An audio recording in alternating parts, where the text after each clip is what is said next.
Bugün mən müqəddəs ruh barədə və müqəddəs ruh tərəfindən idarə olunmağın nə demək olduğu haqqında danışacağam. Məni hədsiz dərəcədə ruhlandıran və danışmaq üçün ən çox sevdiyim mövzu müqəddəs ruhun rəhbərlik eləməsi barəsindədir. Həvarilərin İşləri kitabında siz müqəddəs ruhun ilk imanlılar cəmiyyətinin fəal hissəsi olduğunu görürsünüz. Müqəddəs ruh ilk şagirdlərin daxilində işləyir və onlara rəhbərlik eləyirdi. O, həmçinin bizim həyatımızın və bugünkü imanlılar cəmiyyətimizin bir hissəsi olmaq istəyir. Bir nəfərin belə dediyini eşitdim. Əgər bugün müqəddəs ruh imanlılar cəmiyyətini tərk eləsə, bütün fəaliyyətin 90%-i heç nə olmamış kimi davam eləyəcək. Məncə, bu fikirdə həqiqət var. Bugün müqəddəs ruh tərəfindən necə idarə oluna biləcəyimizə dair bir çox heyrətamiz şəhadətləri paylaşacağam.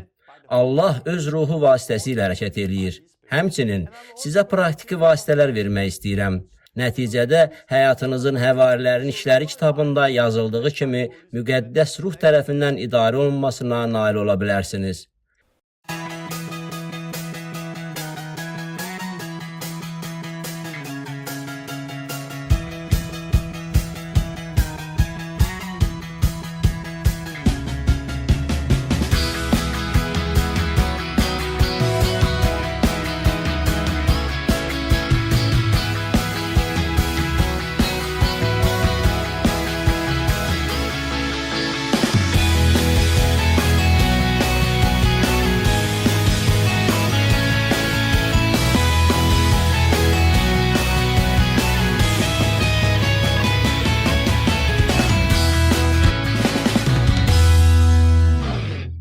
Dərsə xoş gəlmisiniz. Bu Pionerlər Məktəbinin 12-ci dərsidir. Bugün müqəddəs ruh tərəfindən necə idarə olunmaq haqqında söhbət açacağam. Müqəddəs ruhda yaşamağın nə olduğunu, ruhu necə eşitmək və müqəddəs ruh tərəfindən idarə olunmaq barədə danışmaq istəyirəm. Bu barədə öyrətməyi çox xoşlayıram.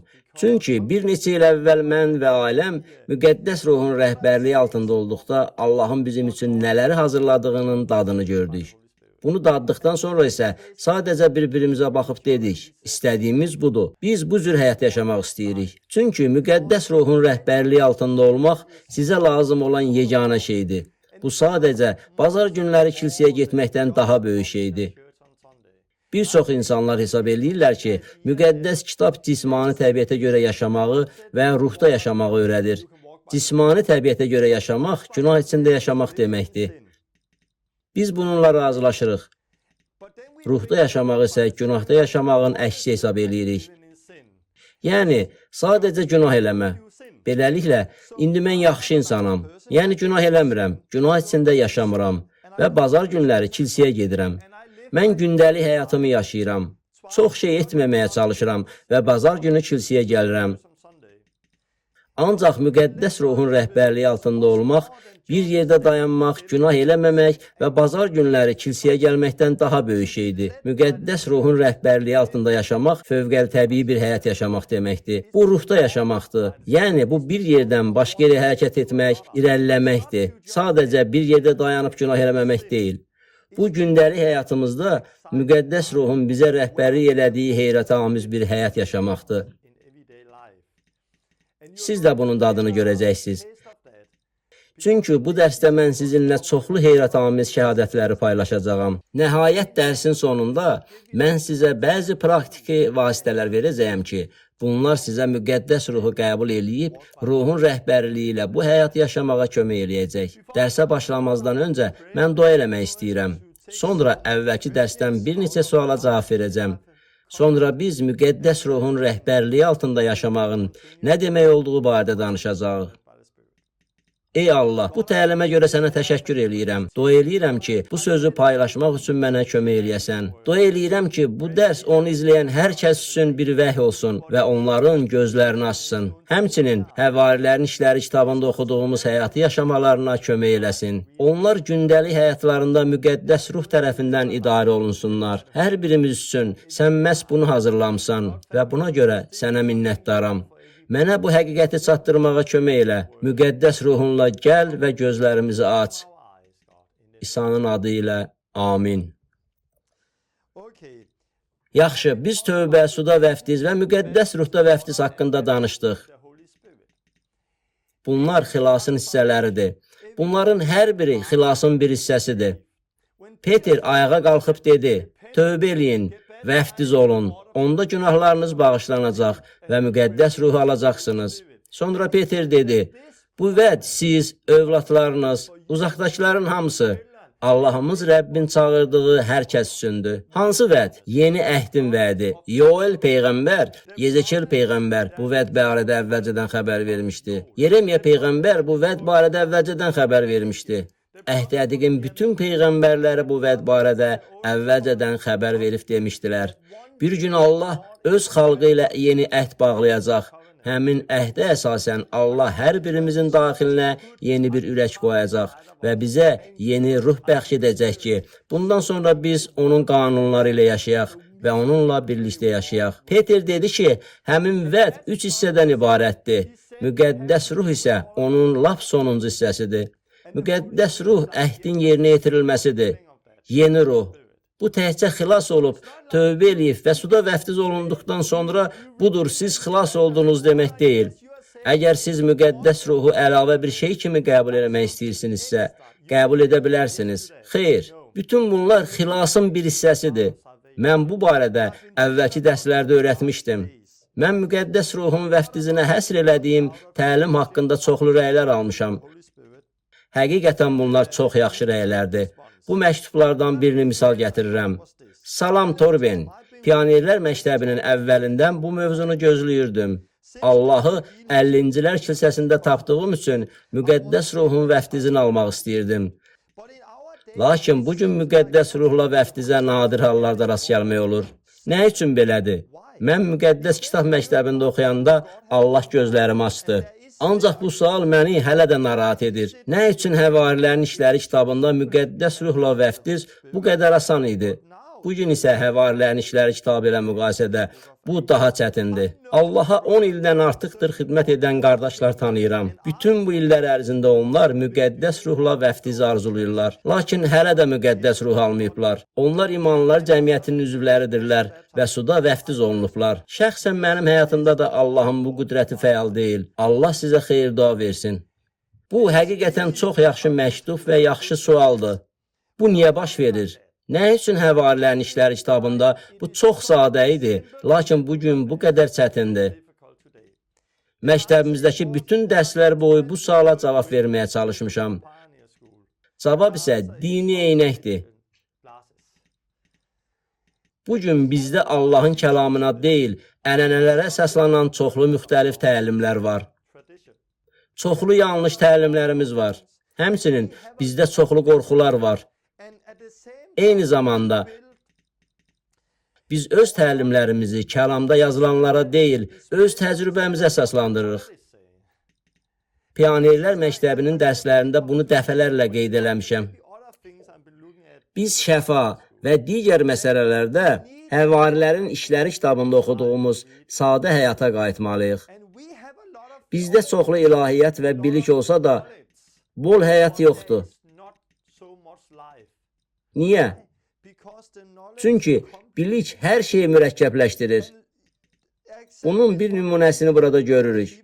Bu insanlar 10 ildir ki, Allaha dua eləyirlər, amma hələ də bunu ala bilməyiblər. Keçən dəfə öz həyat yoldaşımın haqqında danışdım. O, 10 və ya 11 yaşında olanda sadəcə gedib bəsit bir dua elədi. Allahım, dua eləyirəm ki, mənə müqəddəs ruhu verəsən. O, dərhal müqəddəs ruhun vəftizini alaraq dillərdə danışmağa başlamışdı. O, uşaq kimi imanla bircə dəfə dua elədi. Biz də uşaqlar kimi olmalıyıq. Bunun üçün 10 il ərzində durmadan dua eləmək və yenə də dua eləmək lazım deyil. Sadə iman lazımdır. Onu əldə eləmək üçün 10 il baskı ilə divarı yararaq dua eləmək lazım deyil. Xeyr. Düşünürəm ki, bu insanlara çoxlu dua eləmək əvəzinə onlara şagird olmaq lazımdır. Onların gözləri açılmalıdır. Yanlış təlimlərdən həyatlarını azad eləməlidirlər. Mən belə insanlarla görüşəndə onlara daha 10 il dua eləyin demərəm. Belə adamlarla görüşsəm, onlara bu təklif eləyərəm. Gəlin oturub söhbət eləyək. Birlikdə baxaq görək. Kəlam nə deyir? Tövbə eləmisinizmi? Məlum olur ki, tövbə eləyiblər. Suda vəftiz olunmusunuz? Bəli, biz vəftiz olunmuşuq. Daha sonra onlarla müqəddəs ruhun vəftizi haqqında danışmalıyam. Onlarla birlikdə oturub Bunun nədən ibarət olduğunu izah eləməliyəm. Bizə lazım olan budur. Şagirdlik. Məsələn, bir imanlılar cəmiyyətinə toplantıya gəlib kafedra arxasından danışa bilərəm. 10 nəfər müqəddəs ruhu almaq üçün mənə yaxınlaşır. Mən dua elədikdən sonra onlardan 5 nəfəri bir anda müqəddəs ruhla vəftiz olurlar. Mən orada ola bilərəm. Lakin yalnız 5 nəfər müqəddəs ruhun vəftizini alacaq. Niyə qalan 5 nəfər müqəddəs ruhla vəftiz olunmadı? Çünki problem şagirdlikdədir. Əsas məsələ adamların indi olduqları yeri müəyyən eləmək, növbəti addım atmağı onlara kömək eləməkdir. Ola bilsin ki, onlardan bəziləri heç tövbə eləməyib, digərləri isə hələ suda vəftiz olunmayıblar. Onlara vəftiz olunmazdan əvvəl nə isə eləmək lazımdır. Onların bəziləri öz həyatlarında qorxudan azad olmalıdırlar. Mənim istədiyim də elə budur. Mən sizin diqqətinizi şagirdliyə yönəltmək istəyirəm. Sadəcə toplantılar keçirmək, kafedra arxasından danışmaq və nəyinsə baş verəcəyini gözləmək əvəzinə. Biz insanların olduqları yeri müəyyən eləməli, onlarla birlikdə oturub müqəddəs yazıları nəzərdən keçirməli və onlarla danışmalıyıq. Başqa bir qadın belə yazır. Müqəddəs ruhu qəbul edə bilmirdim, çünki murdar ruhlardan azad olmalıydım. O dedi ki, kimsə onunla danışdı. Bundan sonra həmin qadın köhnə kitablarını və üzv olduğu yeni əsr təşkilatının çoxlu ədəbiyyatını yandırdı. 2 nəfər onun üçün dua elədi və o azad oldu. O yazır, təxminən 15 dəqiqə sonra maşınımda evə gedirdim. Doğma dilimdə Allahı izzətləndirməyə başladım və daha sonra başqa dillərdə dualar daxilimdən aşıb daşmağa başladı. Bu təcrübədən zövq almaq üçün maşını saxladım. Beləliklə, bu qadın müqəddəs ruhu qəbul edə bilmədiyi barədə yazır. Lakin bir nəfər onu şagird kimi öyrətdi.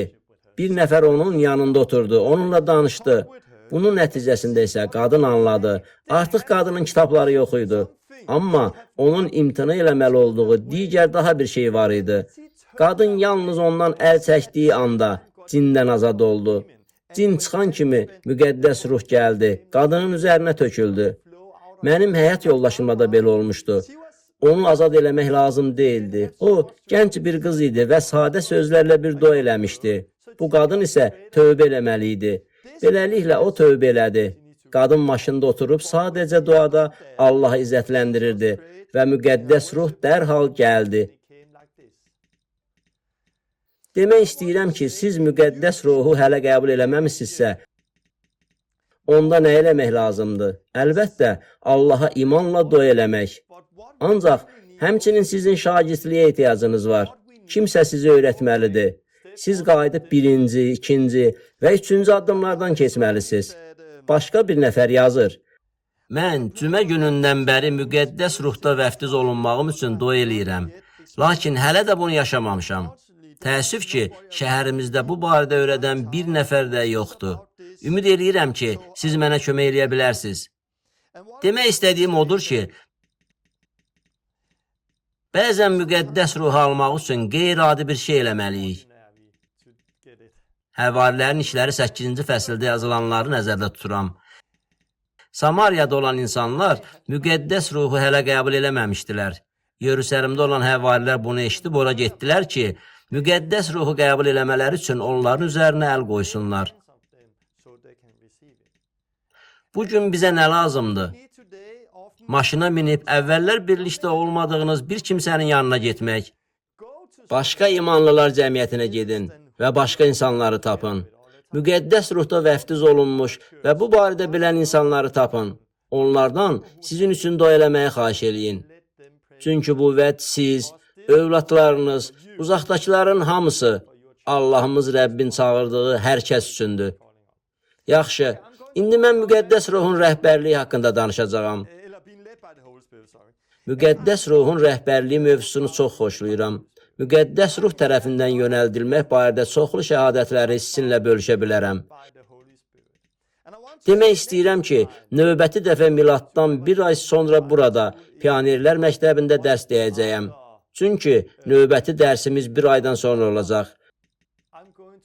Məsələ ondadır ki, gələn bazar günü mən və ailəm Cənubi Afrikaya getməyə planlaşdırırıq.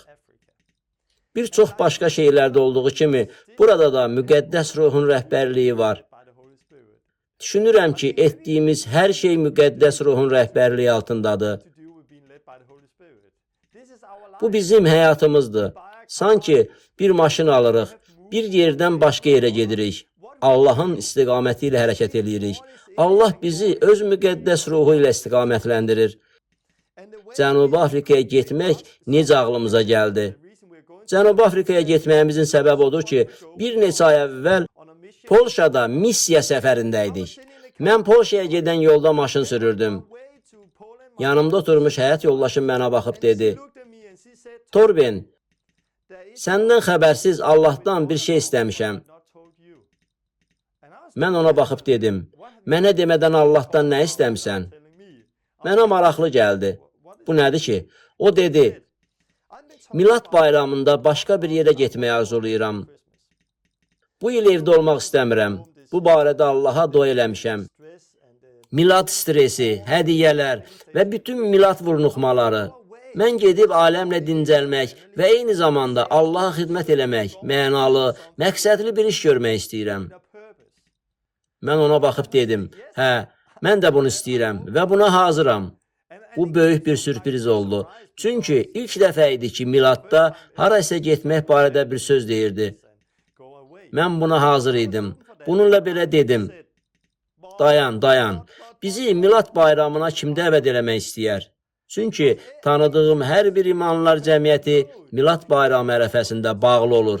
Yəni tanıdığım hər bir kəs milad bayramı, hədiyyələrin tədarükü və bütün bu hazırlıq işləri ilə məşğul olurlar. Heç kim qonaq qəbul eləmir və çətin ki, kimsə bizi dəvət eləmək istəsin. Mən bunu ona dedim. Lakin mən hazır idim. Biz bunu Allahın huzuruna gətirib dua elədik. 2 saat sonra biz artıq Polşadaydıq. Mən elektron poçtumu yoxladım. Cənubi Afrikadan bir nəfər yazırdı: Salam Torben, mən səni və ailəni dekabr ayında Cənubi Afrikaya, Cape Town'a dəvət eləmək istərdim. Gəlin və dincəlin. Məzuniyyətinizi burada keçirin. Hovuzumuzda üzün. Bizim görüşlərimiz olacaq. Bizə dərs də keçərsən. Razısan? Mən belə cavab verdim. Əhsən. Hə, razıyam. Uzun müddət ondan heç bir xəbər çıxmadı. Amma sonradan mənə pul göndərdi. O, sadəcə olaraq belə yazdı: Pulu göndərirəm. Hər şey yaxşı olacaq. O çoxlu pul göndərdi. Çünki bizim bu səfərə çoxlu xərcimiz çıxacaqdı. Danimarkada 5 nəfər təyyarəyə minərək Cənubi Afrikanın Cape Town şəhərinə uçmalıyıq. O bütün xərcləri ödədi. Beləliklə, gələn bazar günü Afrikaya, Cape Town'a uçacağıq. Oraya getməyimizə şadam. Həyat yoldaşımın duasına, dəvət olunduğumuza və səfərimizin pulu ödənildiyinə görə ora getmirik. Allahın bizi oraya göndərdiyinə görə gedirik. Həyat yoldaşım müqəddəs ruhun istiqaməti ilə bunun üçün dua elədi. Bilirik ki, Allahın iradəsinə uyğun dua edəndə dua etdiyimiz hər şeyi artıq almış oluruq. Allah Lenini bu duanı eləməyə istiqamətləndirdi. Allah onun daxilində işləyirdi və o dua elədi. Eyni zamanda Allah Cənubi Afrikadakı həmin adamın üzərində də işləyirdi. Biz onu əvvəllər heç görməmişdik. Allah ona dedi ki, bizi dəvət eləsin. Həm də o pul verdi ki, biz ora gedə bilək. Bir çox başqa hallarda olduğu kimi, biz orada olanda sadəcə bilirik ki, biz Allahın iradəsi ilə oradayıq. Məhz Allahın bizi görmək istədiyi yerdəyik. Biz təsadüfən orada deyildik. Öz iradəmizlə seçdiyimiz üçün də orada deyildik. Məhz Allah bizi gətirdiyi üçün biz oradayıq. Müqəddəs ruh bizi ora göndərdi. Mənim buna bənzər çoxlu hekayətlərim var. Müqəddəs ruhun necə rəhbərlik elədiyi, onun necə işlədiyi barədə çoxlu şəhadətlər var. Demək istəyirəm ki, bugün elədiyimiz hər şey, bütün böyük işlər ruhun istiqaməti ilə olunur. İndi mən yemək almaq üçün mağazaya getmək və ya yataqdan saat neçədə qalxmaq barədə danışmıram. Mən böyük işlərdən danışıram. Məsələn, dua eləyirəm. Ey Allah, nə eləyək? Pulu necə istifadə eləyək? Pionerlər məktəbi necə olsun? Dərs necə olsun? Bu dəvətlə neyniyək? Bu kitablarla neyniyək? Bizim nə etməyimizi istəyirsən? Mən demək istəyirəm ki, Allah bizi öz ruhu ilə istiqamətləndirir. ruhun rəhbərliyi ilə yaşamaq mövzusunu çox sevirəm. Mən sizə çoxlu qısa şəhadətlər verəcəyəm. İndi isə biz davam eləməliyik. İlahiyyat və təlimə gəldikdə həmişə neynirik? İsa'ya baxmalıyıq. Beləliklə, müqəddəs ruhdan söhbət gedəndə də İsa'ya baxmaqdan danışacağam. Əlbəttə ki, müqəddəs ruh lap başlanğıcdan İsa'nın həyatında iştirak eləyirdi. O müqəddəs ruhdan ana bətninə düşdü. Yəni, müqəddəs ruh əvvəldən oradaydı. Lakin buna baxmayaraq, İsa müqəddəs ruhun vəftizini də almalıydı. Yəhya onu suda vəftiz eləyəndən sonra müqəddəs ruh onun üzərinə gəldi. Bu barədə Luka 3-də oxuya bilərik. Bundan sonra İsa müqəddəs ruhla vəftiz olundu. Biz bu barədə Luka 4-də oxuyuruq. İsa müqəddəs ruhla dolaraq İordan çayından qayıtdı və ruh tərəfindən səhriyə aparıldı. Orada İsa 40 gün ərzində iblis tərəfindən sınağa çəkildi. Biz burada oxuyuruq ki, İsa müqəddəs ruhla vəftiz olunduqdan sonra müqəddəs ruhla doldu. Biz oxuyuruq ki, İsa müqəddəs ruhla dolaraq ruh tərəfindən səhraya aparıldı. O səhraya aparıldı ki, orada sınaqdan keçirilsin. Demək istəyirəm ki, siz müqəddəs ruhla vəftiz olunandan sonra müqəddəs ruhla dolursunuz. Beləliklə, müqəddəs ruhda vəftiz həyatda bir dəfə baş verən bir hadisədir. Lakin müqəddəs kitabda həmçinin belə deyilir. Şərabdan sərxoş olmayın. Bu sizi mənəviyyətsizliyə aparır. Bunun əvəzinə ruhla dolun. Efeslilərə 5:18. Beləliklə, biz müqəddəs ruhu qəbul elədikdə onda yaşamaq üçün nəsə eləməliyik. Bu da Allahla yaxın münasibətdə olmaq deməkdir. Çünki Allahla vaxt keçirdikdə və ya dillərdə çox dua elədikdə, Allaha xidmət eləyəndə və ruhun istiqaməti ilə yaşayanda biz ruhla dolmağımızı hiss eləməyə başlayırıq. Mən burada onu qeyd eləmək istəyirəm ki, İsa təkcə müqəddəs ruhla dolmadı. O, həmçinin müqəddəs ruh tərəfindən istiqamətləndirildi və ya aparıldı. Beləliklə, müqəddəs ruh tərəfindən İsa'nın aparıldığı ilk yer iblisdən sınağa çəkildiyi səhra idi. Biz kəlamdan İsa'nın səhradan qayıtması haqqında bunu oxuyuruq. İsa ruhun qüdrəti ilə Qalileyaya qayıtdı. Onun haqqında xəbər bütün bölgəyə yayıldı. Luka 4:14. İsa 40 gün ərzində iblis tərəfindən sınaqdan keçirildikdən sonra müqəddəs ruhun qüdrəti ilə qayıtdı. Düşünürəm ki, bu üç sözdə məna var. Şəxsən mən bunları yaşamışam. Biz müqəddəs ruhda vəftiz olunuruq. Sonra müqəddəs ruhla doluruq. Daha sonra isə biz Allaha yaxın yaşayırıq. Biz ruhla doluruq. Ruhla dolduqdan sonra müqəddəs ruh bizə rəhbərlik eləyir. Biz müqəddəs ruh tərəfindən idarə olunanda nəticədə ruhun qüdrəti ilə yaşayırıq. Beləliklə, əgər siz müqəddəs ruhun qüdrəti ilə yaşamaq istəyirsinizsə, onda müqəddəs ruhda vəftiz olunmalısınız. Əgər siz müqəddəs ruhda vəftiz olunmusunuzsa, o zaman Allaha yaxınlaşmalı və onunla vaxt keçirməlisiniz. Beləliklə, siz müqəddəs ruha daxili varlığınızı doldurmağa imkan verməlisiniz. Daxilən həyat suyu axan çaylar çıxacaq. Əgər siz Allahla, müqəddəs ruhla vaxt keçirsəniz və müqəddəs ruh tərəfindən idarə olunmağı öyrənsəniz, o zaman həyatınızda müqəddəs ruhun gücünü görəcəksiniz. Çünki əgər siz ruhun rəhbərliyi altındasınızsa, bilirsiniz ki, bax elə burada, lap indi və məhz bu anda sən buraya təsadüfən yox, müqəddəs ruhun səni buraya göndərdiyi üçün gəlmisən. Allahın sizin üçün hazırladığı işlərdə hərəkət etdiyinizi biləndə çox güclü bir imanınız olur. Çünki indi Allahın sözü ilə hərəkət edirsiniz. Əlbəttə ki, biz Allahın kəlamına əsasən gedib müjdəni yayırıq. Hər dəfə gedəndə İsa'nın sözünə görə gedirik. Biz Allahın kəlamına itaət eləyəndə müqəddəs ruh da bizə rəhbərlik eləyir. Çünki biz Allahın kəlamının həqiqət olduğunu bilirik. Ancaq eyni zamanda həyatımızda çoxlu qorxular var. Ancaq müqəddəs ruhun rəhbərliyi ilə hərəkət etdiyiniz anda qorxuya daha yer qalmır. Çünki siz bilirsiniz ki, Allah sizi göndərir və o elə indi sizinlədir. Mən bununla bağlı şəhadətlərlə bölüşmək istəyirəm. İsa müqəddəs ruhda vəftiz olundu. Lakin onun hələ də Allahla vaxt keçirməyə ehtiyacı var idi. Siz bunu İsa'nın həyatında görürsünüz. Bir dəfə özü üçün 12 həvari seçməkdən əvvəl oxuyuruq ki, İsa dua eləmək üçün dağa çıxdı. O bütün gecəni Allaha dua eləməklə keçirtdi. O bunu məhz özü üçün 12 şagirdini seçməzdən əvvəl elədi. Başqa yerlərdə oxuyuruq ki, İsa səhər tezdən durub dua eləyirdi.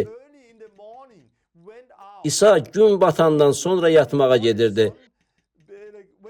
Səhər tezdən, günəş doğmadan durub dua eləyirdi.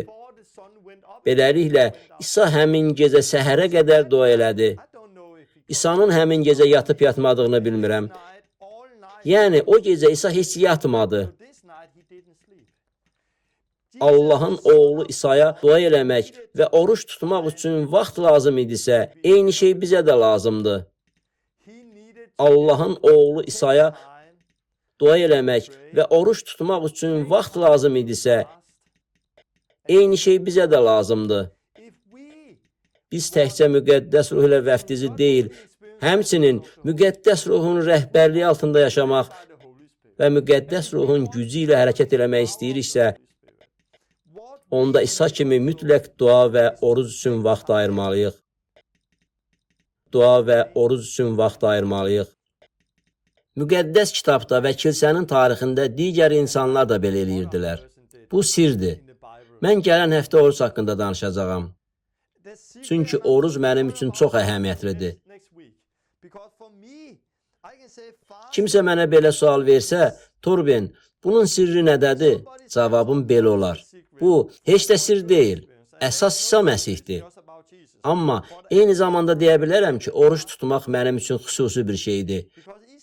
Çünki hər dəfə 40 gün, 20 gün və ya digər müddətlərdə oruç tutduqda məndə nəsə dəyişdi. Yeni bir şeyin başlanğıcı oldu. İsa da bir müddət oruç tutandan sonra müqəddəs ruhun qüdrəti ilə qayıtdı. Bilirəm ki, müqəddəs ruhu qəbul elədiyiniz zaman müqəddəs ruh sizi ilk növbədə Allaha yaxınlaşdırır. Allahla yaşamağa başlayırsınız. Müqəddəs ruh həyatınızdakı bütün lazımsız şeyləri kəsib atmağa başlayır ki, orada Allahdan başqa heç nə qalmasın. Müqəddəs ruh belə işləyir. Yaxşı, biz İsa'ya nəzər saldıq. İndi biz davam edəcəyik və şagirdlərə nəzər salacağıq. Bu, həm ilk şagirdlər ola bilər, həm də bugün sizin və mənim kimi şagirdlər ola bilər. Heç fərq eləməz. Çünki İsa dünən, bugün və əbədi olaraq eynidir. İsa eynidir. İndi mən bütün həvarilərin işləri kitabını nəzərdən keçirərək oradan müqəddəs ruh haqqında olan hissələrə diqqət yetirəcəyəm. Bu yaxında bir nəfər imanlılar cəmiyyəti haqqında belə demişdi. Əgər müqəddəs ruh bugün imanlılar cəmiyyətini tərk eləsə, onda imanlılar cəmiyyətinin fəaliyyətinin 90% heç nə olmamış kimi davam eləyəcək. İmanlılar cəmiyyətindəki fəaliyyətin 90%, yəni proqramlar, toplantılar, ibadətlər və vəzlər heç nə olmamış kimi davam eləyəcək. Təəssüflər olsun ki, düzünə qalsa mən bunun doğru olduğunu hesab eləyirəm. Çünki bugün gördüyümüz işlərin çoxu bizim proqramlarımızdır. Biz bunu ona görə eləyirik ki, proqramlarımız var, pulumuz var və biz bunu eləyə bilirik. Əslində, biz müqəddəs ruhdan asılı deyilik. Ancaq həvarilərin işləri kitabını oxuyarkən müqəddəs ruhun orada olduğunu görərsiniz. Siz görərsiniz ki, müqəddəs ruh orada hər bir vəziyyətdə işləyir. Müqəddəs ruh imanlılar cəmiyyətində işləyən Allahdır. Lakin Katolik kilsəsi dövründə çox şey dəyişdi. Dəyişən şeylərdən biri də o idi ki, müqəddəs ruh getdi. əvəzində böyük bir sistem yarandı. Bugün biz də həmin bu sistemin üzərində qururuq. Amma Həvarilərin İşləri kitabına nəzər salsaq, müqəddəs ruhun bütün bunlarda iştirak elədiyini görə bilərik. Beləliklə, Həvarilərin İşləri kitabı. Biz Həvarilərin İşləri kitabı 5:32-dən başlayacağıq. Bu şeylər barədə biz şahidik. Allahın özünə itaat edənlərə verdiyi müqəddəs ruh da şahiddir. Oxuyuruq ki, Allah müqəddəs ruhu ona itaat edənlərə verir. Lakin bunu da əlavə eləmək istəyirəm ki, həm biz şahidik, həm də müqəddəs ruh şahiddir. Yəni, təkcə onlar şahid deyirlər. Orada müqəddəs ruh da şahid idi. Onlar orada hərəkət edirdilər və həmçinin müqəddəs ruh da orada hərəkət edirdi. Biz bir-birinə bənzər cümlələri oxuyuruq. Ruh Filipə dedi. Başqa bir hissədə isə ruh Peterə dedi. Digər bir hissədə isə bunu oxuyuruq. Bu adamlar Rəbbə xidmət edib oruç tutarkən, fikir verin, onlar da oruç tuturdular. Müqəddəs ruh onlara dedi, Barnaba ilə Şaulun mənim tapşırdığım iş üçün ayırın. Həvarilərin İşləri 13:2. Deməli, onlar birlikdə idilər, dua edir və oruç tuturdular. Bu zaman müqəddəs ruh dedi, bu kəsləri tapşırdığım işi yerinə yetirməkləri üçün ayırın. Onlara kim tapşırıq verdi? Müqəddəs ruh onlara tapşırıq verdi. Başqa bir hissədə bunu oxuyuruq. Müqəddəs ruh və biz vacib olan bu qaydalardan başqa sizin üstünüzə heç nəyi yükləməməyi lazım bildik. Həvarilərin İşləri 15:28. Siz axırıncı dəfə nə vaxt elə bir toplantıda olmusunuz ki, kimsə belə desin, ah, bu müqəddəs ruhu və bizi sevindirir və ya müqəddəs ruh və biz bugün bunun şahidi olduq. Yaxud da müqəddəs ruh dedi ki, biz bu adamı müqəddəs ruhun tapşırdığı işi yerinə yetirməyə çağıraq. Görürsünüz, qərarı təkcə həmin insanlar vermirdilər. Qərarı həm o insanlar, həm də müqəddəs ruh verirdi. Beləliklə, müqəddəs ruh bir şəxsdir. O, Allah olan bir şəxsdir. O mövcuddur. O sadəcə bir qüvvə deyil.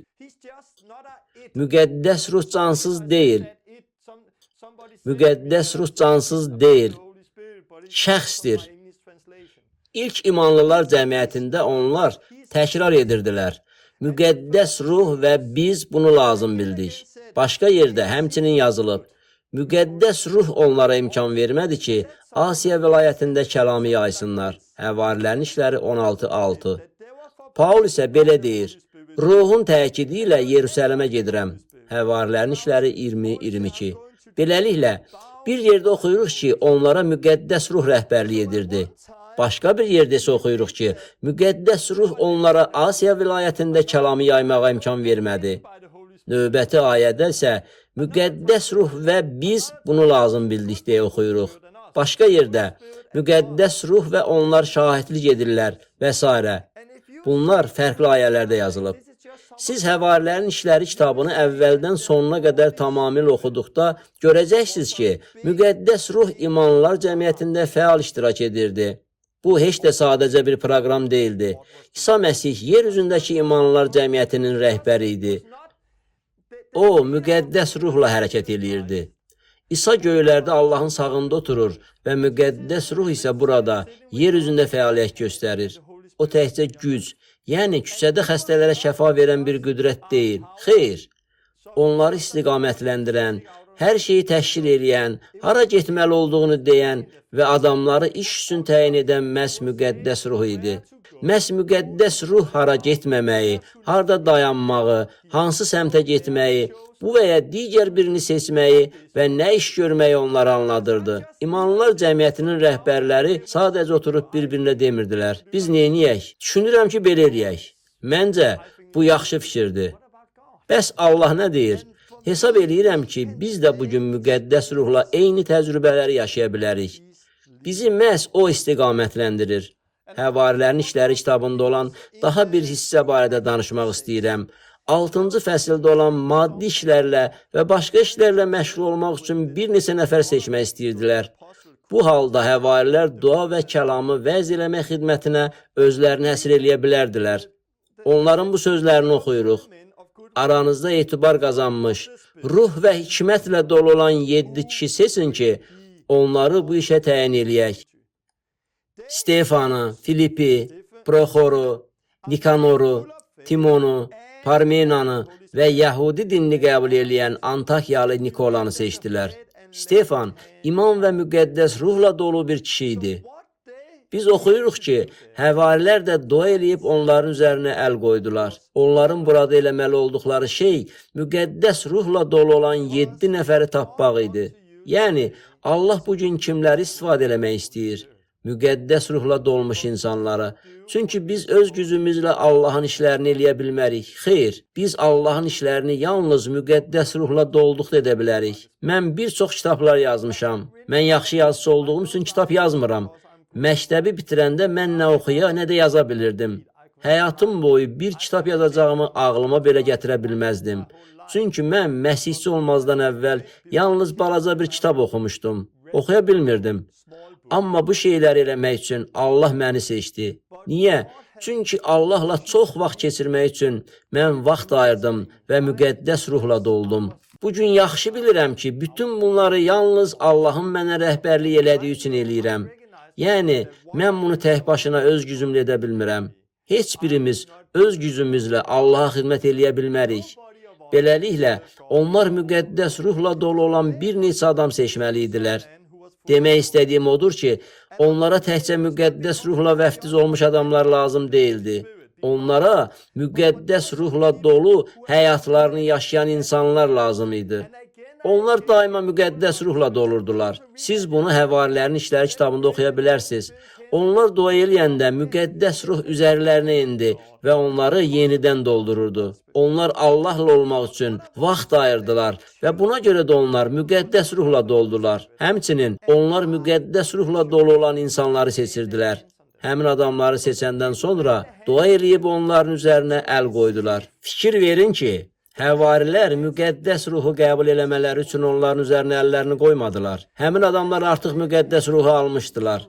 Həvarilər Allahın bunu artıq onlara verdiyini təsdiq eləmək üçün üzərlərinə əllərini qoydular. Müqəddəs ruhla vəftiz üçün əl qoyma ilə dua olunmalıdır. Kimsə üzərinizə əl qoyanda siz müqəddəs ruhda vəftiz olunur və müqəddəs ruhu qəbul edirsiniz. Ancaq mən düşünmürəm ki, siz müqəddəs ruhu qəbul elədikdən sonra bir toplantıdan digərinə, bir görüşdən o birisinə və bir konferansdan başqasına qaçmalısınız. Allah adamından xahiş edəsiniz ki, əllərini sizin üzərinizə qoyub sizin üçün dua etsinlər. Xeyr, mən buna inanmıram.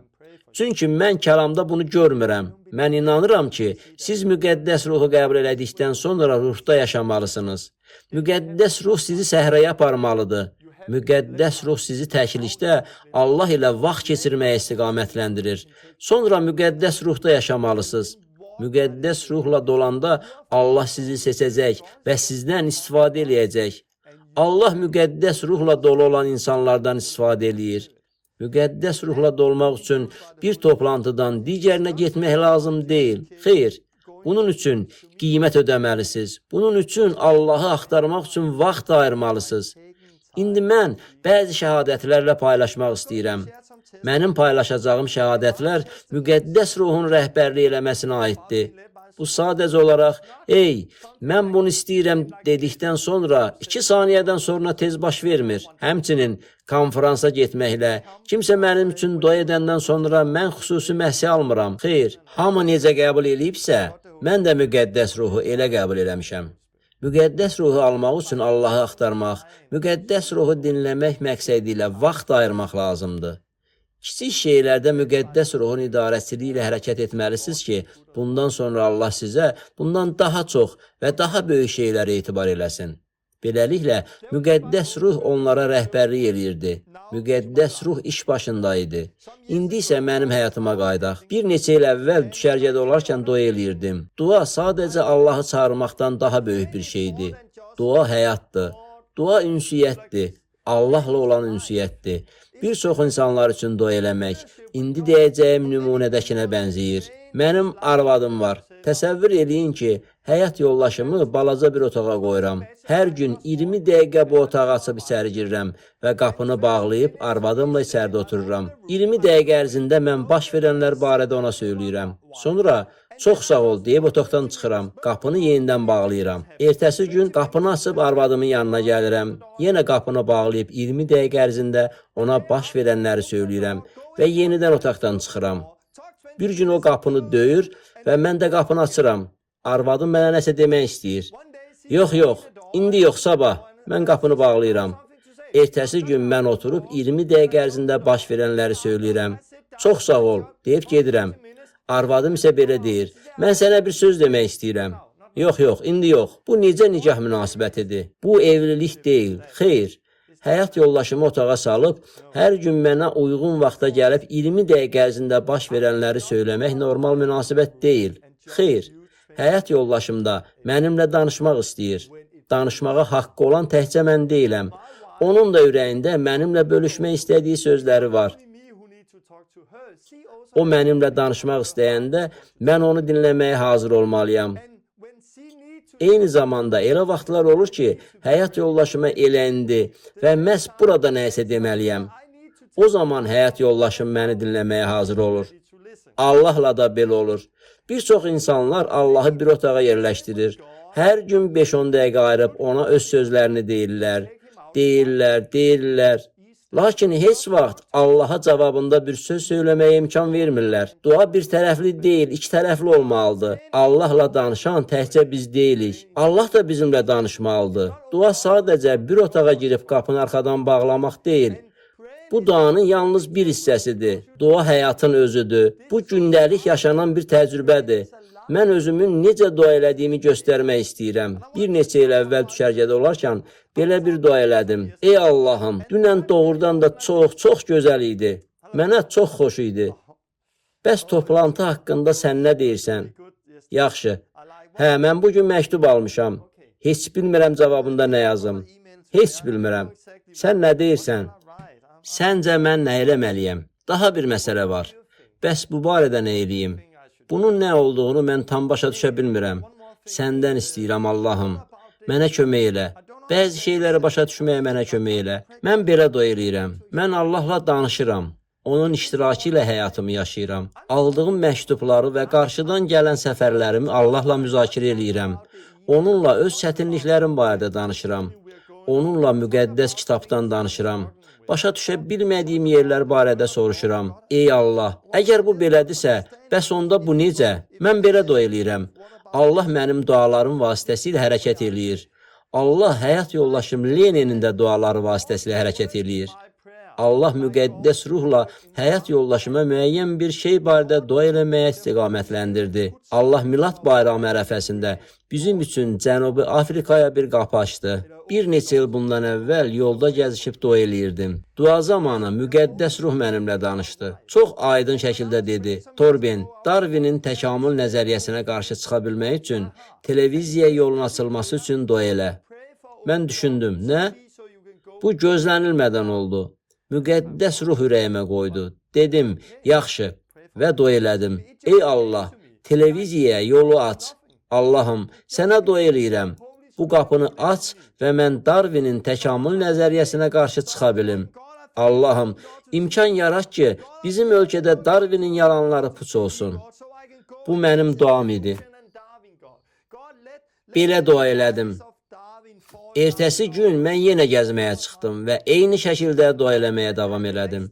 Allahım, televiziyadakı qapıları açdığın üçün sənə təşəkkür eləyirəm. Allahım, Darwinin nəzəriyyəsinə qarşı danışmağım üçün televiziyadakı qapını açmağı səndən xahiş eləyirəm. Mən belə gəzib dua eləyərkən bir adam gördüm. Onu görən kimi fikirləşdim. Bu elə həmin adamdır.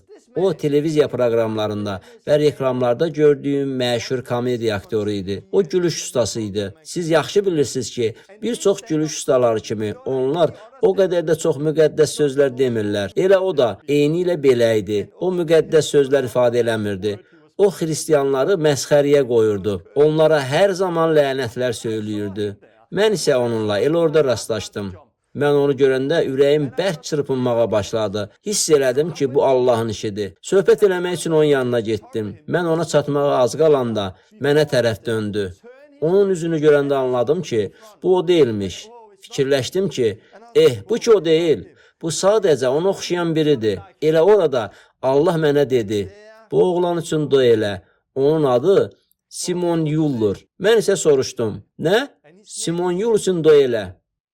Televiziyada olan həmin adamı nəzərdə tutursan, bəli, Simon Yul üçün xüsusi olaraq dua elə. Amma Allahım, onun harada yaşadığını bilmirəm. O Kopenhagendə, yoxsa hardasa başqa bir yerdə yaşayır. Mən heç nə bilmirəm. Mən onu başqa insanlar kimi ancaq televizorda görmüşəm. Simon Yul üçün dua elə. Yaxşı, mən dua eləməyə davam elədim. Allahım, Darwinin nəzəriyyəsinə qarşı danışa bilməyim üçün televiziyanın qapılarını açdığına görə sənə təşəkkür eləyirəm. Simon Yul üçün dua eləyirəm. Simon Yul üçün dua eləmək ağılsızlıq kimi görünürdü. Çünki mən həmin oğlanı tanımırdım. Mən onu ancaq televizorda görmüşəm. Mən gəzməyə davam elədim. Simon Yul üçün dua eləyirəm. Onun yanına bir adam göndər. Onunla danış. O sənin sözünü eşitməlidir, Allahım. O müjdəni eşitməlidir. O tövbə eləməlidir. Onun yanına bir adam göndər və televiziyaya yolu aç. Duadan sonra evə qaydırdım. Və evimə çatmağa 2 addım qalmış telefonum zəng çaldı. Telefonu açdım və kimsə dedi, salam Torben. Bu Danimarka televiziyasındandır. Biz təkamül və Darwin haqqında bir veriliş hazırlayırıq. Siz bu proqramda iştirak eləmək istərdinizmi? Sizdən müsahibə alacaq şəxs Simon Yul olacaq. Mənim haqqında dua elədiyim adam. Danimarkada təxminən 6 milyon insan yaşayır. Allah o gün ürəyimə 2 şey üçün dua eləməyə qoymuşdu.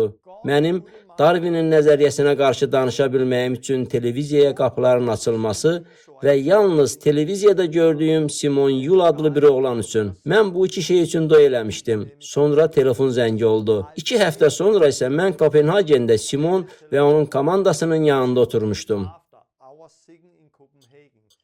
Mən orada, kafedə oturmuşdum.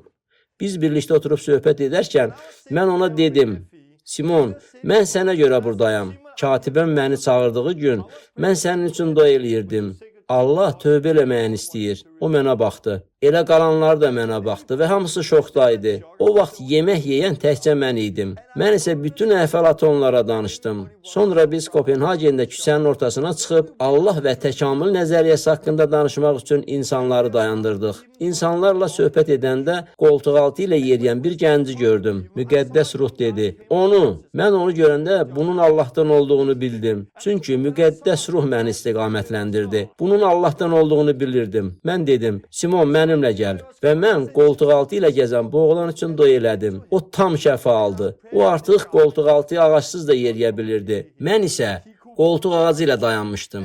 O qədər də hündür olmayan Simon ağzı açıq halda mənə baxırdı. Sonra o soruşdu, Torben, bu nədir?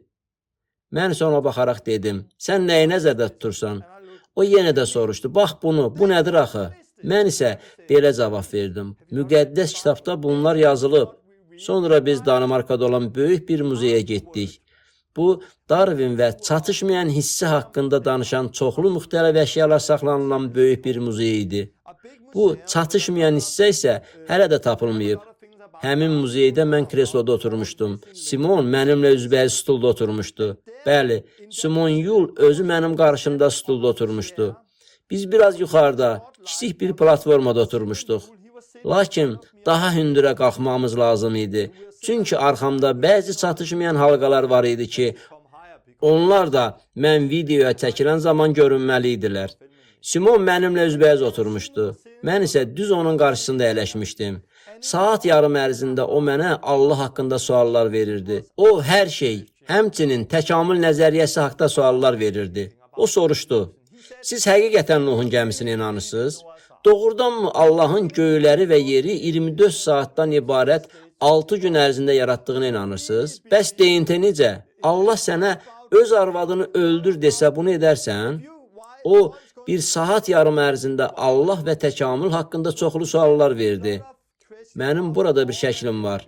Siz mənim burada necə oturduğumu görə bilərsiniz. Siz elə orada mənə yönəlmiş 2 projektor da görə bilərsiniz. Mən burada stulda, hündürlükdə olan platformada oturmuşam. Burada isə kağızları olan Simon Yuldur. O burada oturub, saat yarım mənə suallar verdi. Mənim oturub danışdığım yerin arxasında siz çatışmayan halqalardan birini görə bilərsiniz. Orada oturub, öz inancım haqqında verilən suallara cavab verirdim. Özümü səmalarda hiss eləyirdim. Bir saat yarım ərzində mənə verilən sualların hər birinə cavab verirdim. Bu xüsusi bir vəziyyət idi. Hər verilən suala məndə cavab var idi. Bu saat yarım ərzində dəfələrlə öz-özümə fikirləşirdim. Bu söz ağlıma hardan gəldi? Bunu hardan götürdüm? Amma bunun haradan gəldiyini mən bilirdim. Bu müqəddəs ruhdan idi. İsa Mark 13-də nə dedi?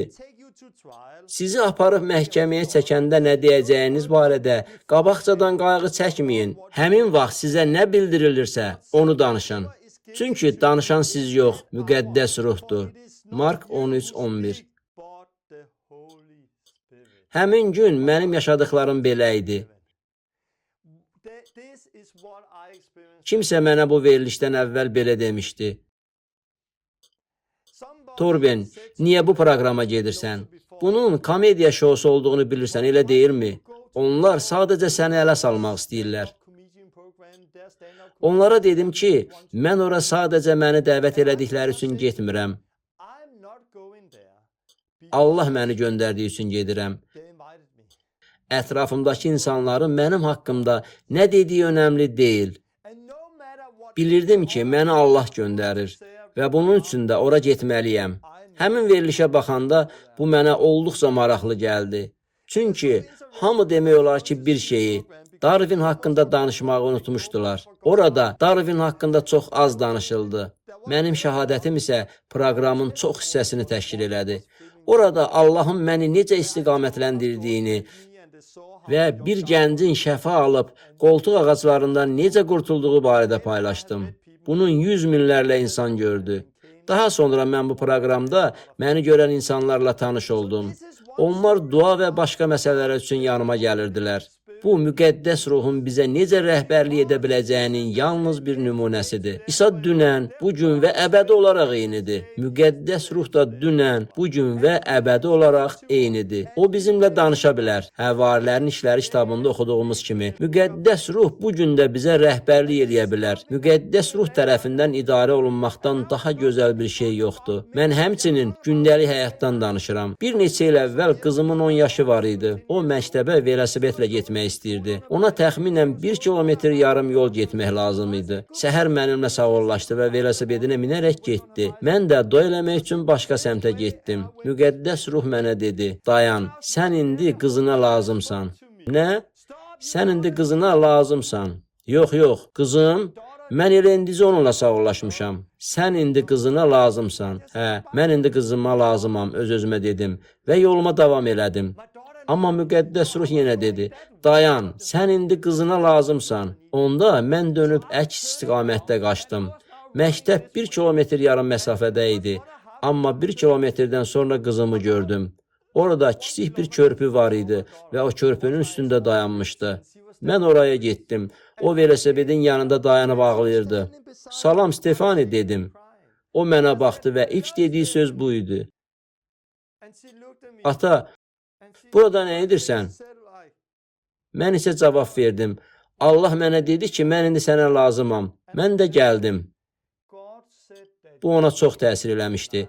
Çünki o mənim başqa səmtə getdiyimi görmüşdü. Lakin qəflətən onun yanında peyda olub deyirəm ki, Allah məni göndərib.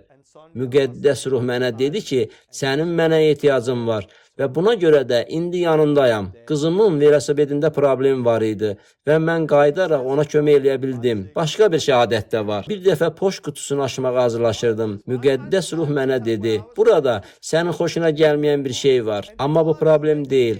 Çünki hər şeyi nəzarətdə saxlayıram. Qutunu açmamışdan əvvəl görəsən bu nə ola bilər deyə düşündüm. Post qutumuzu açanda içində bəyənmədiyim bir şey olduğunu gördüm. Bir vaxtlar Danimarkadakı evimiz üçün dövlətdən aldığımız pul haqqında bir qanun layihəsi var idi. Bu bizə çoxlu pulu qaytarmalı olduğumuz barədə bir hesab idi. Lakin bizim borcumuz yox idi. Mən düşündüm, ah yox, ay Allah, hər şey sənin əlindədir. Müqəddəs ruh mənə əvvəlcədən xəbərdarlıq eləmişdi. Ona görə də mən sadəcə onlara müraciət eləyərək dedim. Bunu bir daha yoxlaya bilərsinizmi? Onlar cavab verdilər. Bəli, yoxlayıb sizinlə əlaqə saxlayacağıq. Bu 6 il əvvəl olmuşdu. Bundan sonra mən onlardan daha heç nə eşitmədim və heç vaxt pul ödəmədim. Müqəddəs ruh gündəlik həyatımızda bizə rəhbərlik eləyə bilər. Bu, bizim hər birimizin yaşamalı olduğu bir həyatdır. Başqa bir şəhadət də var. Bir neçə il əvvəl mən müjdəçilik eləyirdim. Dayanıb 3-4 gənclə danışırdım. Müjdəni paylaşdığım zaman bir gənc oğlan gəlib yanımda dayandı. O gələndə müqəddəs ruh mənə dedi: "Sən onun atası olacaqsan." Nə? Bu mənim üçün tamamilə sürpriz oldu. Mən ona baxdım. Sonra isə o getdi. Mən danışmağıma davam eləyirdim və o yenidən qayıtdı. Söhbətimiz bitəndən sonra soruşdum. Yaxşı, burada xəstə olan kimsə var? Bu zaman həmin oğlan dedi. Bəli, o şalvarının balağını qaldırdı. Onun dizi sarğılı idi. O dedi, dünən skuterimdən yıxıldım və indi çox ağrıyır. Ayağımı əyə və yeriyə bilmirəm. Mən ona dedim, bura bax. Mən həmin oğlan üçün dua elədim və o sarğısını çıxardı. O şokda idi. O sarğısını çıxardı və orada dayanıb bağladı. Sonra isə o dedi, daha ağrı yoxdur. Mən onu çağırdım. Mənimlə gedək. Mən də onu özümlə götürdüm. Bu oğlanı heç tanımırdım.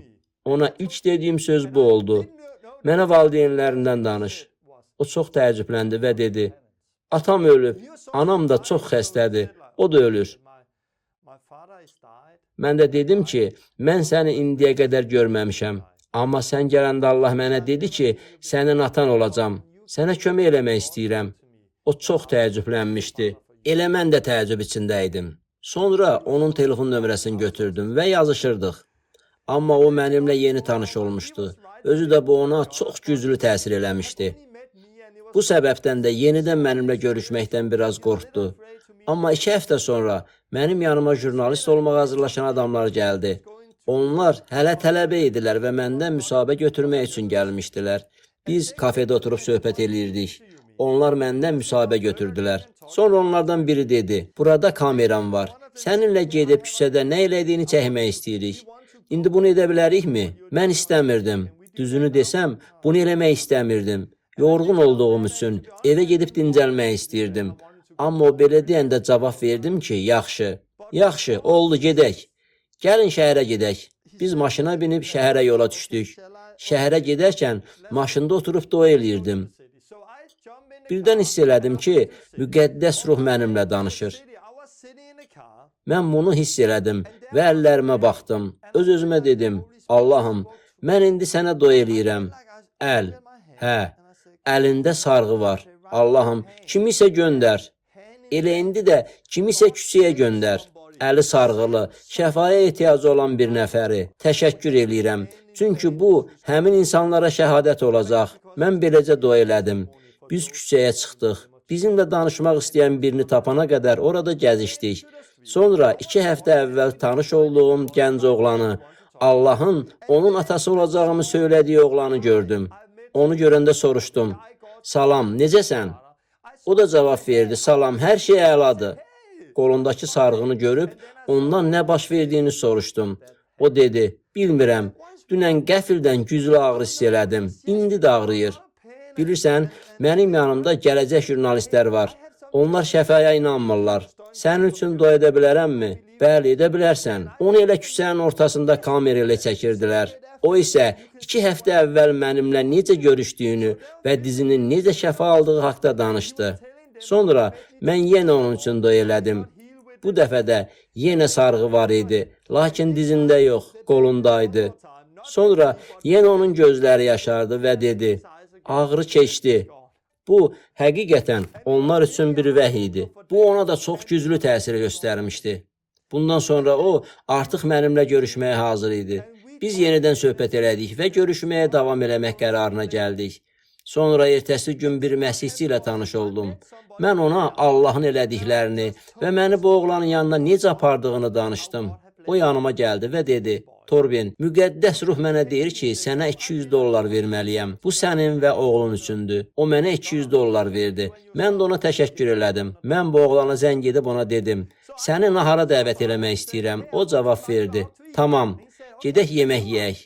Mən onunla görüşdüm və biz yemək yeməyə getdik. O dedi: Torben, sənə nə isə xüsusi bir söz demək istəyirəm. Mənimlə küçədə rastlaşdığın və əlim üçün dua elədiyin günü xatırlayırsanmı? Mən heç vaxt küçədə gəzmirəm. Bu ilk dəfə idi ki, mən məktəbdən sonra şəhərə getmişdim. Mən evə tərəf gedirdim, amma hiss elədim ki, içimdən kimsə mənə şəhərə getməyimi dedi və orada mən səninlə rastlaşdım. Başa düşürsünüz?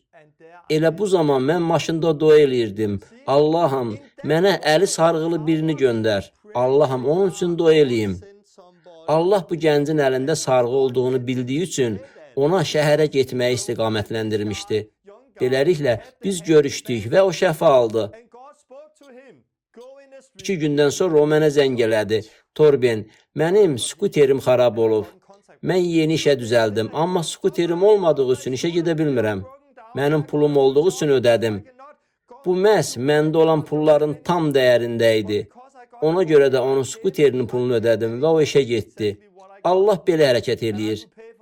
Müqəddəs ruhun rəhbərliyində mənim sevdiyim də elə budur. Allah barəsində düşünərkən həddən artıq şübhələnən və ateist olan çoxlu insanla rastlaşıram. Biz şəfa haqqında danışanda onlar da buna çox şübhə ilə yanaşır və belə deyirlər: Yox, yox, yox. Bu sadəcə sizin ağlınızda olan bir şeydir. Onlar buna inanmırlar. Çünki onlar bunun sadəcə şuurda olan bir şey olduğunu düşünürlər. Amma mən müqəddəs ruh tərəfindən idarə olunduğuma dair şəhadətləri paylaşmağa başlayıram. Bu zaman hamı susur və təəccüblənir.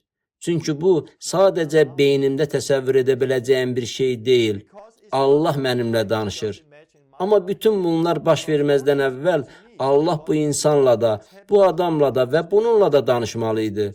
Bütün bunlar birlikdə baş verməli idi. Elə mənim xoşuma gələn də budur. Çünki mən müqəddəs ruhla olan gündəlik həyatım haqqında danışmağa başlayanda şübhə edənlər və imansızların sözsüz qaldıqlarını görürəm. Bu həyat təkcə mənim üçün deyil, bu sizin üçündür. İsa demişdi ki, biz müqəddəs ruhdan yenidən doğulmalıyıq. Biz təkcə sudan deyil, sudan və ruhdan doğulmalıyıq. İsa tövbə, suda vəftiz və müqəddəs ruh haqqında danışırdı. Yəhyanın müjdəsi 3-cü fəsildə İsa bu haqda danışarkən belə deyir: Sənə yenidən doğulmalısınız dediyimə heyrət eləmə. Sonra o davam eləyərək deyir: Yel istədiyi yerdəsir. Onun səsini eşidirsən, amma haradan gəlib, haraya getdiyini bilmirsən. Ruhdan doğulmuş adam da belədir. O yeldən danışır. Mən bir şey izah eləmək istəyirəm. Buna baxın, ruhdan doğulmuş adam da belədir. İsa dedi ki, biz yenidən doğulmalıyıq. Biz yenidən, yəni ruhdan doğulmalıyıq. Ruh tərəfindən yenidən doğulmaq yel kimidir. Siz yelin hardan gəldiyini və hara getdiyini bilmirsiniz. Ruhdan doğulan hər kəs də belədir. Yaxud da mən deyə bilərəm ki, ruhun rəhbərliyi altında yaşayan hər kəs də belədir. Romalılara 8-də bu haqda danışılır. Biz cismin rəhbərliyi altında cismani təbiətə görə yaşamırıq. Ruhun rəhbərliyi altında yaşayırıq. Bu bizim günahdan uzaq yaşamağımıza kömək eləməkdən daha böyük bir şeydir. Bu elə indi haqqında danışdığım həyatı yaşamaq deməkdir. Müqəddəs ruhun rəhbərliyi altında olmaq. Yel. Yelin əsməsi nə deməkdir? Bəzən yel bu tərəf əsəcək. Bəzən isə yel əks tərəf əsəcək. İndi isə yel bu tərəf əsir. Deməli, yel həm oradan əsir və həm də buradan əsir. Bəzən yel oradan çox sürətlə əsir. Buradan isə yavaş-yavaş meh gəlir. Ruhun rəhbərliyi eyni ilə belədir. Allah mənə dedi: Simon Yul üçün dua elə. Kopenhagenə get. Allah yenə dedi: Sən indi qızına lazımsan. Sonra Allah dedi, orada qolu ağrıyan oğlan üçün dua elə. Allah yoldaşıma dekabr ayında bir şey üçün dua eləməyi söylədi və Allah Cənubi Afrikada bir nəfərlə danışdı. İndi biz ora gedirik. Siz bunları görürsünüzmü? Bu elə yel kimidir. Biz hər gün nə vaxt və hara gedəcəyimizi bilmirik. Biz sadəcə bilirik ki, müqəddəs ruh bizə rəhbərlik eləyir. Bugün sənə söylədiyim bu şəhadətlər səni belə düşünməyə vadar edə bilər. Bu sənin gücündür, Torben, sən güclüsən, çox güclü təcrübələr yaşayırsan. Xeyr, belə deyil. Bu hamı üçün normadır. Bu ruhdan doğulan hamı üçündür. Əgər Həvarilərin İşləri kitabına baxsanız, Paul haqqında oxuyun, Peter haqqında oxuyun və Hananiya haqqında oxuyun. Görəcəksiniz ki, müqəddəs ruhun rəhbərliyi cəmi bir neçə nəfər üçün deyil. Bu hər kəs üçündür. Bugün də elə eyni vəziyyətdir. Mən sizə bir neçə məsləhət vermək istəyirəm. Mən sizə bu cür həyata gəlməyinizə kömək eləyə biləcək bəzi praktik məsləhətlər verməklə dərsimizi bitirmək istəyirəm. Çünki müqəddəs ruhdan söhbət düşəndə bizim başa düşmədiyimiz şeylər var. Mən sizə elə bu haqda danışmaq istəyirəm. Mən 18 il əvvəl müqəddəs ruhdan yenidən doğulmuşdum. Amma ilk vaxtlar, yəni uzun illər ərzində öz həyatımda indi yaşadıklarımı yaşamırdım. Bu, Allahın mənimlə danışmadığı səbəbindən deyildi. Mən xilas olduğum gündən bəri Allah mənimlə danışırdı. Çünki yenidən doğulmuş hər kəs, yəni ruhdan doğulan hər bir insan Allahın övladıdır.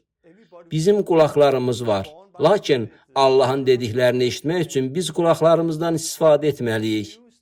Ruhdan yenidən doğulduğum ilk gündən müqəddəs ruh mənimlə danışır və müqəddəs ruh mənə rəhbərlik edirdi.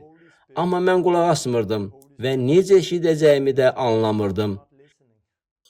Eşidə bilmədiyimə görə etmədiyim bir çox şeylər var idi. Geridə qalmış günləri fikirləşəndə çox kədərlənirəm. Eşitməməyimin ucbatından görün nə qədər çox şey əldən vermişəm. Öz gücümlə hərəkət eləyirdim. Müqəddəs ruhun dediklərinə qulaq asmaq əvəzinə özümün düşündüklərimi eləyirdim. Allahın necə işlədiyini bilmədiyimiz üçün qaçırdığımız çoxlu şeylər var. Biz Həvarilərin İşləri kitabında oxuduğumuz həyatı yaşamırıq və şagirdlər hazırlamırıq. Biz bir-birimizi öyrətmir və təhciz eləmirik. Mən nə qədər çox imkanı əldən vermişdim. Ancaq bir neçə il əvvəl ruhun rəhbərliyi altında olmağın nə olduğunu hiss elədim. Mən həyat yoldaşıma baxdım. O da mənə baxdı. Bir-birimizə dedik ki, istədiyimiz elə budur. Biz həyatımızı tamamilə başdan ayağa dəyişdik. Biz çox dəyişmişik ki, indi Allah axtarıb dinləməyə vaxtımız olsun. Mənim sonuncu Reformasiya adlı kitabımda yaşadıklarım haqqında biraz oxuya bilərsiniz. Bizim evimiz var idi, lakin hər şeydən imtina elədik. Çox sadə həyat yaşamağı seçdik. Çünki bizə Allahı axtarmaq üçün vaxt lazımdır. Mən də hər bir adi insan kimiyəm. Yəni, bu belə deyil ki, mən həmişə bir səs eşidirəm. Xeyr, eşitmək çətindir. Bu, mənim digər insanlardan daha yaxşı eşitdiyim səbəbindən də deyil. Amma mən məşq eləmişəm və elə bu da fərq yaradır. Dua haqqında bir şey demək istəyirəm. Mən heç vaxt Allahın mənimlə eşidilən səslə danışdığını eşitməmişəm. Allah mənimlə şuurun vasitəsilə danışır. Burada sizə danışdığım hər əhvalatda da belə olub. Yəni, Allah mənə belə deyirdi. Simon yol üçün dua elə, yolun açılması üçün dua elə, belə hərəkət elə, yaxud da bu tərəfə get. Baş vermiş hər bir əhvalat haqqında fikir əvvəlcə ağlıma gəlirdi. Necə? Bəli, çox vaxt səhv başa düşdüyümüz şey də elə budur. Çünki biz Həvarilərin İşləri kitabında, Əhd-i Ətiqdə və başqa yerlərdə müqəddəs ruhun rəhbərlik eləməsi haqqında oxuyanda belə düşünürük. Orada yaşamaq çox asan idi. Bunu eləmək çox asan idi. Çünki şübhə eləmirdilər və sadəcə bunun Allah olduğunu bilirdilər. Amma mən bunu demək istəyirəm. Siz həmişə 100% əminliklə bilmirsiniz ki, sizinlə danışan Allahdır. Çünki bu, iman demək deyil. Allah isə hər bir şeyin imanlı olmasını istəyir. Sizinlə bölüşdüyüm hər bir şəhadətdə Allah hər dəfə müqəddəs ruh vasitəsilə mənimlə söhbət eləyəndə hər dəfə imanla hərəkət eləmişəm. Əvvəlcə məndə bir fikir yaranır. Sonra bunun Allahdan olduğuna inanıb inanmamağımı özüm seçirəm. Sonra isə mən ona uyğun olaraq hərəkət edirəm. Mən bu cür başlamışdım. Yadımdadır, bir neçə il əvvəl gəzməyə çıxmışdım. Həmin dövrdə Allahı axtarmaq üçün vaxt ayırmağa başlamışdım. Vaxt ayırıb Allahın səsinə qulaq asmağı öyrənmək istəyirdim. Gəzərkən mən bir meşə gördüm. Meşənin sonunda bir tarla var idi. Tarlanın o başında isə bir neçə nəfər işləyirdi. Bu zaman mənim ağlıma belə bir fikir gəldi. Get və onlarla danış. Mən isə dedim, yox. Get onlarla danış. Yox, bu sadəcə öz fikrimdir. Bu ağlıma gələn adi fikrə bənzəyirdi. Mənim buna ilk verdiyim cavab belə idi. Bu sadəcə mənim öz fikrimdir. Görəsən bu Allahdan ola bilərmi? Yox, bu sadəcə mənim öz fikrimdir. Bəlkə bu Allahın səsidir. Mən nə eləməli idim? Bəlkə bir cəhd eləyim. Mən belə deyə bilməzdim. Allahım, əgər bu sənsənsə, lütfən. Xeyr, bu belə olmur. Allah mənimlə bir dəfə danışdı və sonra qərar verməli idim. Bu Allah idi, yoxsa Allah deyildi. Mən cəhd eləmək qərarına gəldim. Ona görə də tarlanın o biri başına getdim. Mən çox həyəcanlı idim və onlara belə dedim.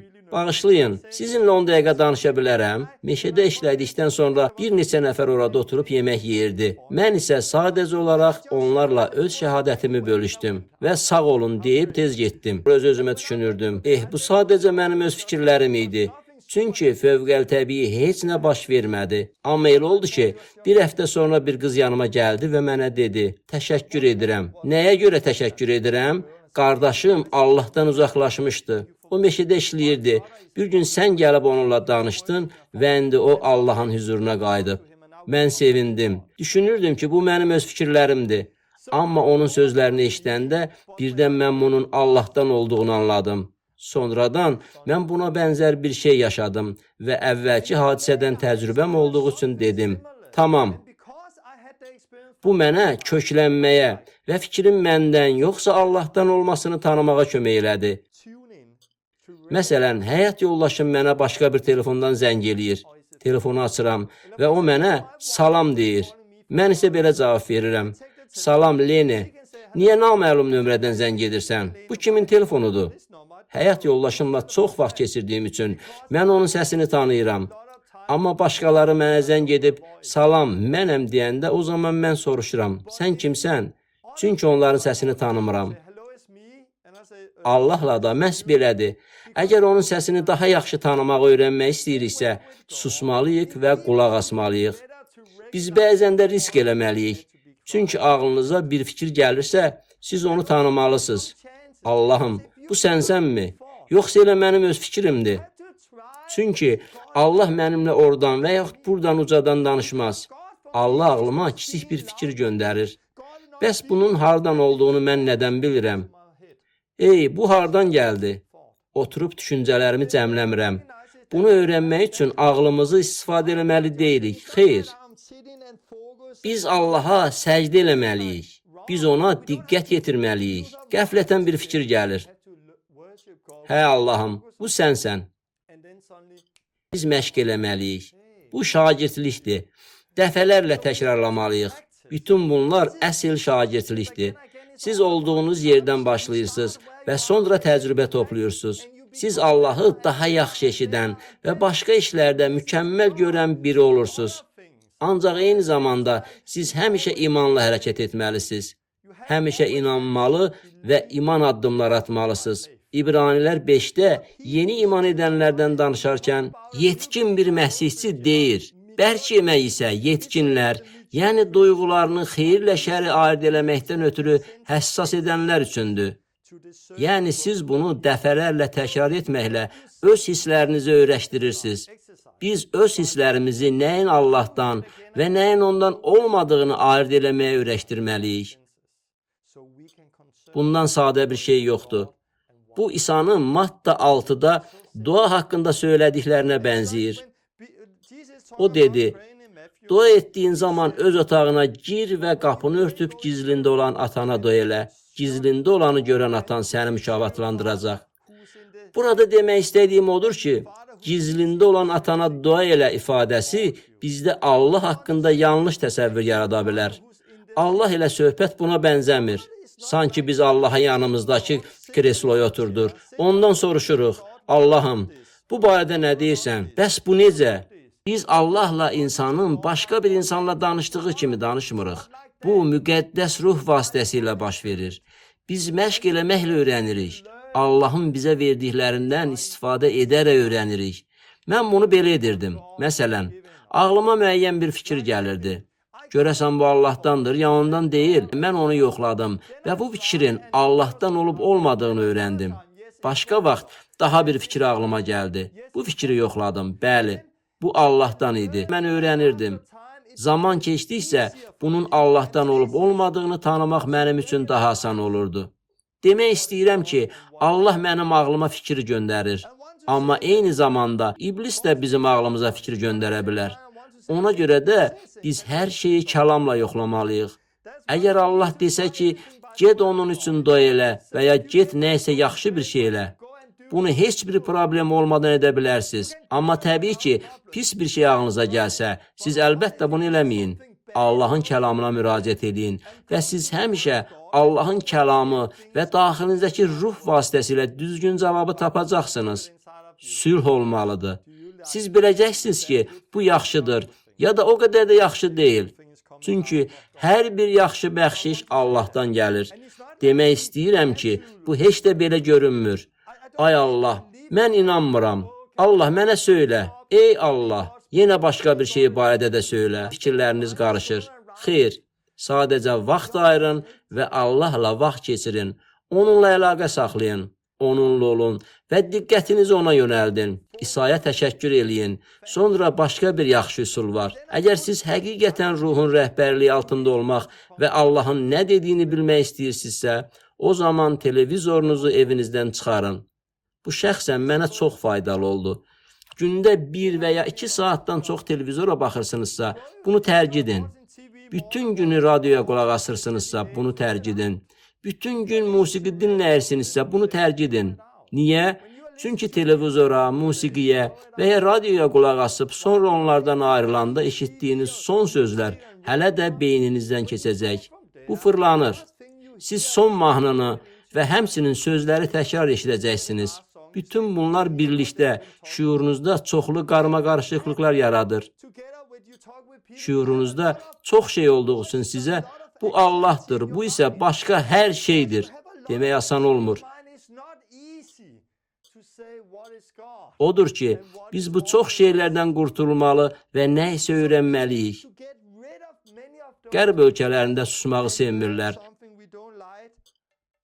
Sadəcə dinləməyi, vaxt ayırıb təklikdə, yalnız Allahla səssizlikdə qalmağı və onunla danışmağı öyrənin. Daima bir çox işlərlə məşğul olmayın. Vaxt ayırın. Vaxt ayırın. Əsas vaxt ayırmaqdır. İsa müqəddəs ruh tərəfindən səhraya aparıldı və orada 40 gün qaldı. Sonra isə müqəddəs ruhun qüdrətində qayıtdı. 40 gün.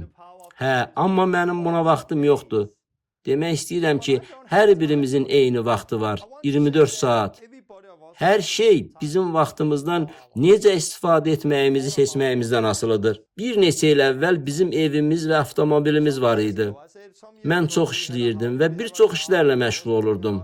Amma sonra mən müqəddəs ruhun rəhbərliyi altında yaşamağın nə demək olduğunu daddım, təcrübə əldə elədim və dedim, mənim istədiyim elə budur. Mən bu cür həyat yaşamaq istəyirəm. Mən belə həyatı çox istədiyim üçün ətrafımdakı bir çox fiziki şeyləri dəyişdirdim. Bu isə mənə daha çox vaxt əldə eləməyə kömək elədi. Bir vaxtlar böyük bir evdə rahat yaşayırdıq və bunun üçün çoxlu pul qazanmaq lazım idi. Sonra isə biz 3 uşaqla kiçik bir zirzəmiyə köçdük. Amma hər şeyi dəyişdiyimiz üçün bizim daha çox vaxtımız oldu. Səssizlikdə olmaq və Allahı axtarmaq üçün daha çox vaxt lazımdır. Həyatımda olan hər bir şeyi müftə əldə etmədim. Bunların heç biri qəflətən gəlmədi. Sıravi bir insan kimi yaşayanda qəfildən çox böyük və güclü hadisələr baş vermir. Xeyr, Bu belə olmur. Siz nəyin qiymətini ödəyirsinizsə, onu da əldə edirsiniz. Siz çalışmalısınız. Hər birimiz istədiyimizi seçirik. Mən bir neçə dəfə 40 gün oruç tutmuşam. Allahla təhlikdə vaxt keçirirəm. Çoxlu piyada gəzib doy eləyirəm. Çünki hər bir insan kimi mənim üçün də Allahın dediyini eşitmək asan deyil. Ancaq duyğularımı xeyirlə şəri ayırd eləməkdən ötürü həssas etmək üçün vaxt ayırdığıma görə bu indi mənim üçün daha asandır. Amma mənə hələ də öyrənmək lazımdır. Mən hər gün öyrənirəm. Yəni bugünkü dərsdə mən bunu öyrədirəm.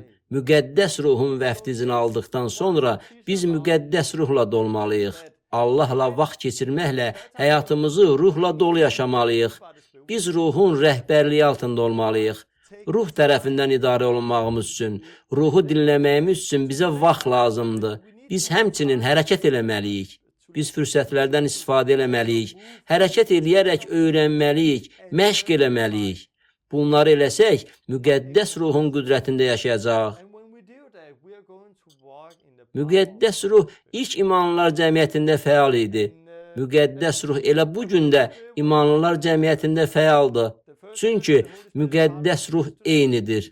Müqəddəs ruh hər kəs üçündür. Sənin, mənim və bu hamı üçündür.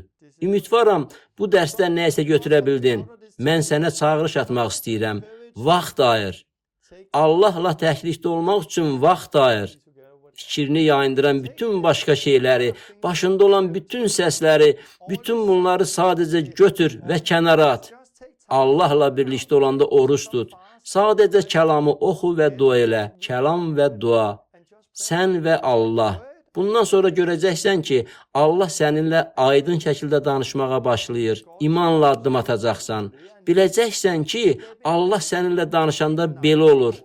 Növbəti dəfə daha çox öyrənəcəksən. Növbəti dəfə daha çox öyrənəcəksən. Bunu yenə və yenə eləsən, Allahla ünsiyyətdə yaşamağa başlayacaqsan. Onda Allah ürəyinə nə isə qoyacaq. Sən dua eləyəcəksən.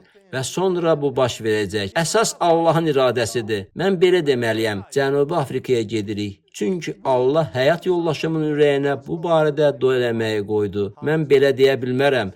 Mən dua edirdim. Çünki mənim nəfsim bunu istəyirdi. Mən istirahətə getmək istəyirəm. Yeni avtomobil istəyirəm. Özüm üçün bu və digər əşyalar istəyirəm.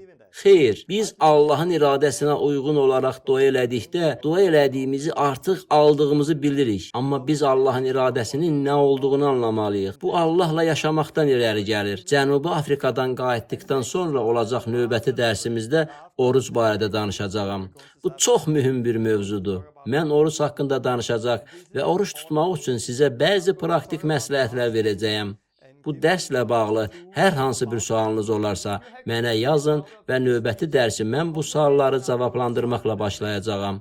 Oruç haqqında dərsdən sonra mən Luka 10-u və müqəddəs kitabın digər yerlərini araşdırmaqla davam eləyəcəm. Allah sizə xeyir dua versin. İndi də Lene öz mahnılarından birini ifa eləyəcək. Siz bunu əvvəllər eşitmisiniz. Mahnının sözlərinə fikir verin. Çünki bu mahnı sənin həyatın və başqa bir çox şeylər haqqındadır. Bunların mühüm məsələlər olduğunu bilirəm. Son illərdə Allah sənə neçə dəfə müraciət edib, amma sən onu dinləmək vəziyyətində olmamısan. Allaha qulaq asmadığına görə onun sənin üçün hazırladığını ala bilməmisən. İtirdiyiniz şəhadətlər, heç vaxt yaşamadığınız təcrübələr olsa da, Allah hər birimiz üçün hələ çox şey hazırlayıb. Məsihçi olandan sonra ilk bir neçə il ərzində mən bu həyatı yaşamırdım. Amma bu həyatı biraz dadandan sonra öz-özümə istədiyim elə budur dedim. İndi bu həyatı getdikcə daha çox yaşayıram. Bu ona görə deyil ki, Allah getdikcə daha çox danışır. Bu ona görə baş verir ki, indi eşitmək qabiliyyətim daha yaxşılaşıb. Fürsətlərdən daha yaxşı istifadə eləməyə başladım. Əgər sən imanla hərəkət eləsən, Allah sənə baxıb deməyəcək: "Ey, sən nə edirsən? Sənə bunu deyən mən deyildim." Yox. O bu oğlana, bu qıza və bu qadına baxacaq və sonra sizə kömək eləyəcək ki, siz Allahın səsini tanıya biləsiniz. Ona görə də qorxmayın. Nə isə eləməklə başlayın. Hər səhər Allahdan istəyin. Allahım, bu gün mənə kömək elə. Mənə bir tapşırıq ver, mənimlə danış. Sənə xidmət eləmək istəyirəm. Sonra imanla addım atın. Hər zaman Allahı axtarın. Növbəti dəfə biz oruç haqqında danışacağıq. Salamat qalın. Do you still remember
go with you.